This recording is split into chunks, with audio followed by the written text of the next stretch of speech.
Mel 2204, your pageant vlogger host. Subscribe! Magandang araw Pilipinas and good day pageant lovers. Naging emosyonal si Miss Grand Castillejo Zambales CJ Opiaza nang siya ang tanghalin bilang bago Miss Grand Philippines 2024. Sobrang saya ng kandidata from Zambales na siya ang hinirang bilang bagong Miss Grand Philippines at lalaban para sa Miss Grand International 2024 competition.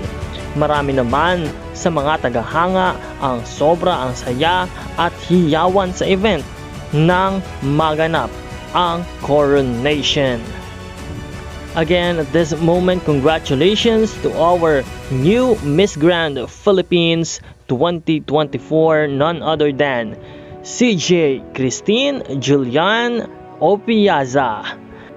Alam naming handang-handa ka na upang bigyan ng isang magandang laban ang Miss Grand International at makuha ang kauna-unahang korona ng Miss Grand International para sa Pilipinas. Muli, congratulations to our new Miss Grand Philippines, CJ Opiaza. Maraming salamat sa iyong panonood at maraming salamat sa iyong pag-subscribe.